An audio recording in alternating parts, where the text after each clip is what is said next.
Ketika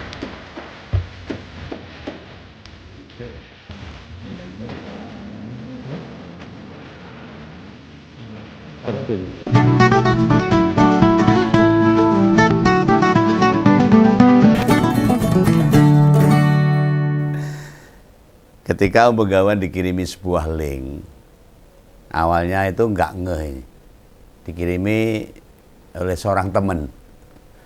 Tapi tadi pagi habis antar cucu masuk sekolah di bulan puasa, link video itu tak tonton. Jadi pikiranku saya rapati fokus ini, agak gak nyaman bila nanti ada apa tuh MBG makan bergizi gratis dibagikan. Wah, ini biasalah berlibur agak lama para penghidang MBG khawatir teledor. Yo, kabarnya yang keracunan semakin banyak. Ya jenenge cucu. Cucu itu kan harta paling istimewa buat saya. Wajar dong. Gimana sama cucu. Nah, di akhir video yang tak lihat, ketika saya tonton video itu, aku kaget itu. Tak kira salah krungu. Tak baleni lagi. Lah benar itu yang dikatakan sekretariat sekap itu. Sekretariat kabinet itu. Bareng tak setel ulang lagi. Wah, lah iya tenan. Ini enggak main-main ini. Orang dekat Pak Prabowo bilang nek dia jadi pajangan. Lu ngono kok yo mic ra dimatiin toh. Bos. Jadi kan omongan sekap ini terdengar kemana-mana. Dibagikan kemana-mana. Wah, ini kendel apa nekat ini. Naruh orang sepenting mahasiswa S3 ITB hanya duduk tak beroleh kesempatan bicara ya. Lu jangan dikira loh. Bung Teddy gak bisa mempengaruhi kepala negara kalau dia diperlakukan serendah itu. Dan semua bisa lihat dan saksikan sendiri. Seperti apa yang saya lihat di link video tadi. Kayak apa peristiwanya. Dan komplain tadi itu bisa berisiko itu. Berdampak ke posisi Pak Rosan juga Pak Erlangga. Loh kok bisa ke sana? Lunak dari gerak tubuh dan raut muka Pak Erlangga Hartarto kayaknya ya lumayan takut. Sehingga menggoyang lengan kiri Teddy seakan-akan pengen ngomong, ya sudahlah maafkan saja. Kita ini kan ya lansia, tidak perlu diperpanjang. Mungkin bahasanya begitu. Memintakan maaf Pak Rosan, sekaligus yo karpe ameh nambah omongan. Iki aku yo mong sekedar tamu tok lho, ramelu-melu. Ya mungkin dulu kalau dibahasakan seperti itu loh. Bahasa gerak tubuh itu dibahasakan kata-kata seperti itu. Lah mungkin buat ex Paspampres itu, kalau posisi dia bukan sekretaris kabinet, bukan orang kepercayaan Pak Prabowo, tidak masalah. Meski belum nyandang bintang di pundak, tak jamin petinggi di Angkatan Laut, Angkatan Udara, dan Angkatan Darat, mbok sing bintang papat pun tetap langsung hormat gerak pada dia. Lah kok Pak Rosan berani tidak ngasih kesempatan ngomong dengan komplain yang diberikan. Lah urusannya iso rada berdampak ini. Seenggaknya di beberapa minggu mendatang membuat Pak Rosan mungkin ya rada piye gitu. Nah saiki prediksiku keduanya tetap kegandulan pikiran, rada galo. Ya sok saat wayahe buka. Ya mangane ya kesedek-sedek gitu. Lah posisi di pemerintahan, entah di kabinet atau badan bisa goyang. Jadi secara subjektif Om Begawan memang melihat kedekatan Letkol Teddy sebagai perwira dengan kepala negara. Ya itu kurang pas lah. Kan mau bagaimanapun sekretariat kabinet tingkatannya sejajar menteri. Kalau ataupun di bawahnya ya paling wakil menteri. Buat petinggi di militer dan kepolisian yang sederajat dengan menteri ya panglima, para kepala staf serta kapolri atau wakil-wakil mereka. Apa pangkatnya? Nek gak komjen ya letnan jenderal lah kalau wakil. Marsekal Madya atau Laksamana Madya. Loh kenapa pangkat 2 melati bisa ikut rapat kabinet? Ya yang bikin nggak sehat begini ini dulu bisa hanya sebagai ajudan. Sebatas pas pampres. Ya kalau pas pampres nggak apa-apa. Tugas pas pampres murni pengamanan saja, tidak masuk ke ranah kebijakan. Masuk dalam struktur resmi pemerintahan. Ya, karena kan dilihat dari kepangkatan. Ini gawe ribet dan ruwet. Kan saat awal Bung Teddy Indrawijaya ditunjuk menjadi sekretaris kabinet, itu dipertanyakan banyak pihak loh. Jangankan sekretaris kabinet lah, sekretaris militer jabatan presiden, pangkatnya saja bintang 2 loh, alias mayor jenderal. Sekretaris militer itu penasihat militernya jabatan presiden. Urusan keamanan yang ngasih masukan, pandangan atas sebuah keputusan itu diberikan oleh pangkat sing wis dhuwur-dhuwur. Nah ini masyarakat agar paham, saya tidak ngompori loh ya. Kenapa yang berkaitan dengan kepentingan rakyat, tanggung jawab program, gitu. Pintu komunikasi ini dikasih ke prajurit. Mereka itu sejak awal pendidikan, fokusnya lebih banyak tentang kekuatan fisik. Jika ada pengetahuan-pengetahuan yang mereka dapat karena sekolah di akademi militer, fokusnya pada materi sistem keamanan negara.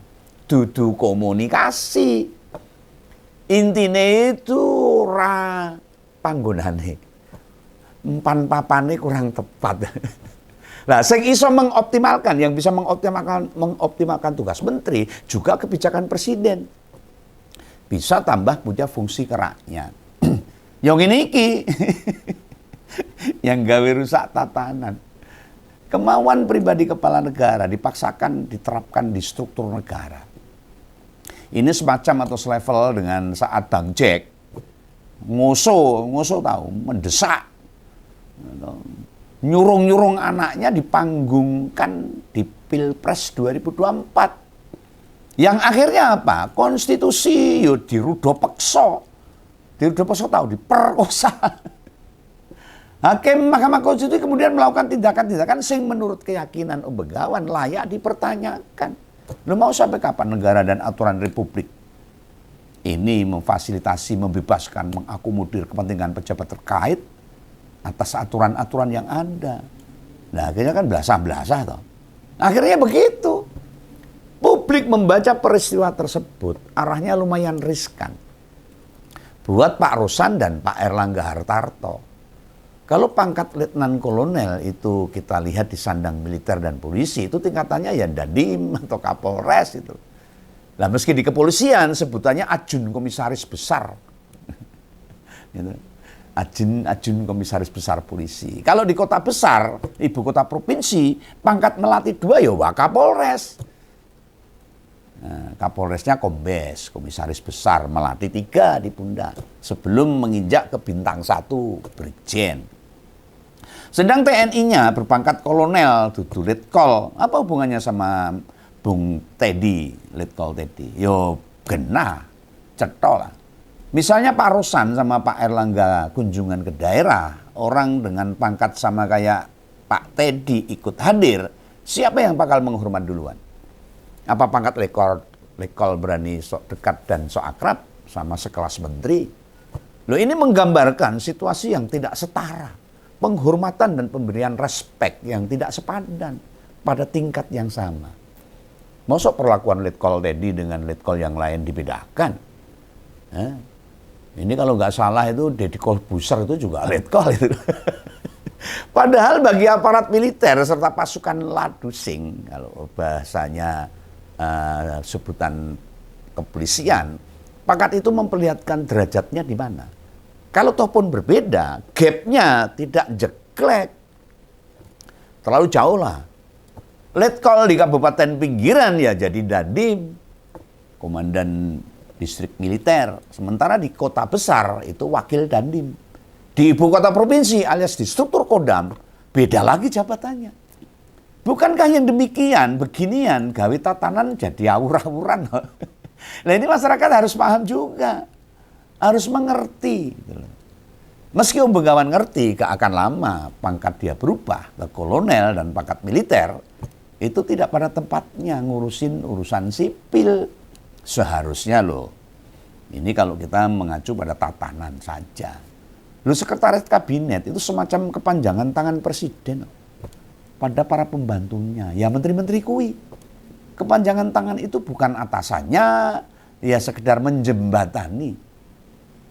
Ya, soalnya nek kabeh menteri bisa ngobrol dan bicara langsung ke presiden, ke Pak Prabowo, ya Pak Prabowo ngeluh.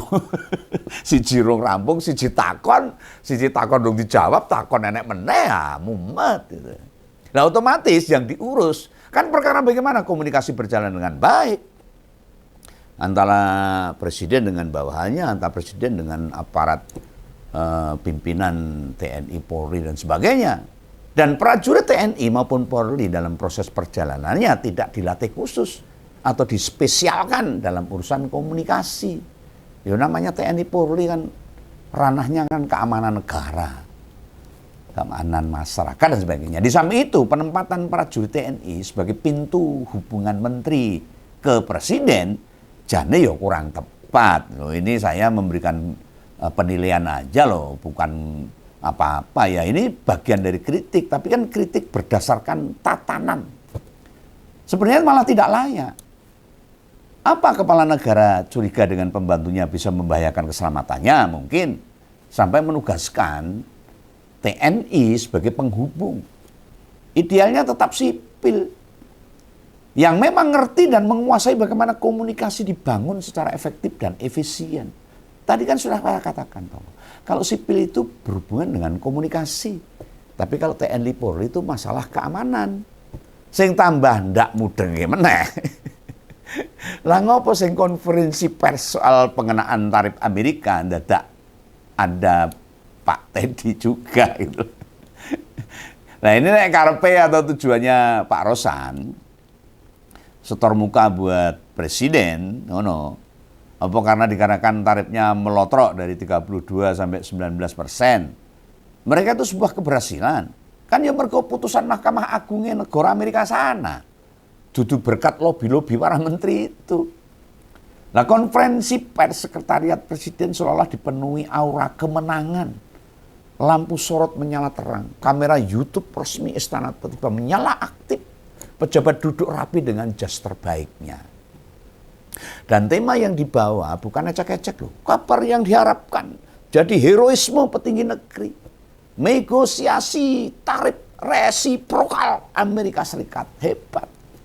Yang diklaim berhasil ditekan dari 32% menjadi 19%. Loh, ibarat posisi prajurit itu habis pulang perang membawa sebuah kemenangan itu. Biar sekolah Amerika. Di barisan depan tampil nama-nama besar. Pak Erlangga Hartarto bicara dengan nada formal, khas pejabat senior yang sudah hafal ritme konferensi pers. Dia jadi menteri kan sudah berkali-kali, jadi hafal bagaimana cara dia menyampaikan. Apalagi itu yang disampaikan sebuah kemenangan bagi dia. Sementara Pak Rosan Roslani menjelaskan jalur diplomasi ekonomi dengan bahasa yang terukur. Beda. Semua terdengar seperti orkestra kebijakan. Sinkron, rapi, sistematik. Lalu duduklah satu sosok lain yaitu Pak Teddy Indrawijaya. Loh ini Pak Teddy ini bukan orang sembarangan. Sekretaris kabinet, orang paling dekat dengan Pak Prabowo. Tentu jika melihat peran selama ini, dia jelas bukan figuran. Bukan orang yang cuma dipajang aja. Dan tak mau ditempatkan sebagai pelengkap saja. Ia pengatur denyut rapat loh. Penjaga ritme administrasi. Ngurusin negara ini. Dan dia penghubung antara keputusan politik dan mesin birokrasi. Ia bukan tukang stempel. Namun di panggung itu, ia hanya duduk membawa kertas catatan. Seakan-akan ingin mempertontonkan, dia juga ikut ke Amerika mendampingi Pak Prabowo. Ya, itu punya sudut pandang yang juga penting buat disampaikan. Loh, perjalanannya ke Amerika tidak sekedar mengamankan keselamatan kepala negara loh, Bang Teddy Wijaya ini. Sebab itu sudah tugas pas pampres. Ketika berbicara, siap menambahkan perspektif. Dilalah mikrofon tak pernah menghampiri dirinya. Ini aku cerita kejadian kemarin tak sampaikan. Tak ada kalimat Seskap mungkin bisa menambahkan kalimat itu mungkin tidak disampaikan sama Pak Erlangga atau Pak Rosan. Orang ditawani lah. Atau mungkin dia bilang, silahkan Pak Teddy menambahkan. Mungkin ada nawani atau menawarkan. Bahkan papan nama pun nyaris tak terlihat jelas loh. Di momen yang semestinya menampilkan soliditas, ia tampak seperti kursi tambahan yang kebetulan terisi aja. Sebagai prajurit yang tahu peran dan kontribusi, malah sejak zaman Jokowi itu dilewatkan begitu saja. Menandakan sikap yang menyepelekan. Nah, aku wangi-wangi Pak Teddy Wijaya ini. Ini saya hanya menceritakan. Ya karena memang sudah begini ya kejadiannya. Lalu terdengar kalimat yang menyambar ruang digital. Ada suara ngundang saya cuma buat pajangan aja. Nah ini pasti masyarakat paham. Ini ungkapan dari isi hati Pak Teddy. Bukan bisik-bisik samar. Bukan rumor anonim. Jelas tertangkap kamera dan terdengar jelas. Dulu di ruang medsos kita, netizen tak pernah kehabisan bahan bakar. Nah, akhirnya meme bertebaran. Sindiran mengalir keras. Ada yang menyebut kata-kata seskap level dekorasi. Ya karena pajangan, dia bilang begitu. Ada yang menyentil lebih dalam. Kalau pejabat setingkat itu saja merasa jadi pajangan, bagaimana dengan rakyat? Nah ini sentilan-sentilan netizen akhirnya menyebar kemana-mana. Maka ya saya mengharapkan para pejabat ini untuk menjaga soliditas. Agar tidak menjadi bahan tertawaan masyarakat. Digoreng di medsos. Ada pula yang menertawakan dengan nada getir loh. Seolah-olah konferensi pers berubah jadi panggung drama politik satu babak. Padahal secara struktur, peran sekretaris kabinet memang bukan juru bicara utama sebenarnya. Ia biasanya bekerja di belakang layar. Namanya aja sekretaris kabinet. Ya. Koordinasi, dokumentasi, harmonisasi, orkestrasi para pembantu presiden. Ya memang tempatnya di belakang panggung. Bukan di atas panggung, biar ditonton dramanya enak, dinikmati, dan bisa disampaikan dengan baik. Nah mungkin ini yang belum dipahami oleh semua pejabat. Ya enggak tahu, ini saya bukan mau ceritakan kejadian itu. Seskap itu bukan MC. Master of Ceremony, bukan presenter kebijakan, bukan. Apalagi turut bertutur. Dirinya berperan di mana dan bagian apa harusnya paham. Dalam tata kelola formal yang berbicara tentu menteri terkait. Yang ada hubungannya Pak Prabowo ke Amerika itu hasilnya apa. Pejabat teknis atau kewenangan petinggi yang langsung menangani substansi permasalahan hasil dari Amerika itu. Namun publik tidak menilai lewat buku pedoman protokol. Rakyat itu hanya menilai lewat visual. Tahu visual. Dan apa yang tersaji di rekaman tadi. Orang gagas lihat. Yang terekam itu bukan narasi diplomasi ekonomi loh. Melainkan ekspresi seorang pejabat tinggi. Yang tampak tak terima tidak diberi ruang. Ya akhirnya begitu. Pak Teddy akhirnya ya mengeluarkan statement seperti itu. Kalimat seperti itu. Nah ironinya. Konferensi pers yang harusnya menonjolkan capaian negosiasi dagang.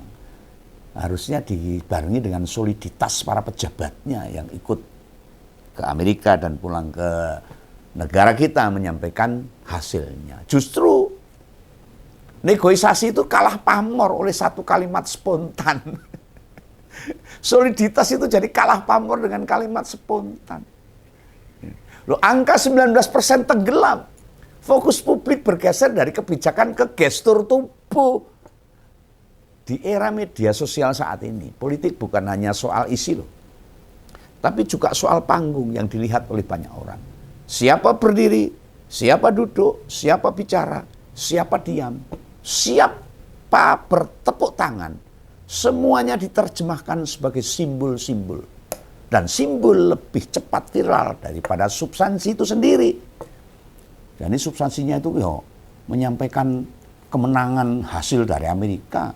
Tetapi sekarang yang digoreng oleh netizen karena gestur-gestur para pejabat yang saya anggap oleh Begawan itu soliditasnya jadi hancur kalau gini. Yang lebih tajam lagi, insiden ini membuka pertanyaan soal komunikasi internal kekuasaan. Apakah ini sekedar miskomunikasi teknis? Atau ada dinamika yang tak terlihat di balik itu? Publik tentu tak punya akses ke ruang rapat tertutup, namun publik punya insting. Ya. Ada naluri ketika seseorang yang terbiasa mengatur, lalu tampak tak diberi ruang, ada sesuatu terasa janggal gitu loh. Biasanya Pak Teddy itu kan ya ngatur, karena dekat dengan presiden. Lalu dia tetap memberikan ruang untuk bicara. Bisa saja ini hanya soal alur acara yang padat, bisa. Sehingga tidak punya kesempatan untuk bicara. Bisa saja memang tidak ada slot tambahan. Keburu ada schedule lain. Sehingga yang bicara cuma 2 menteri tadi, Pak Roslan sama Pak Erlangga Hartarto. Tapi dalam politik, persepsi seringkali lebih kuat daripada penjelasan dan klarifikasi.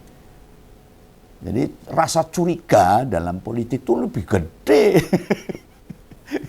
Dan persepsi yang terbentuk adalah ada pejabat tinggi yang merasa dipajang.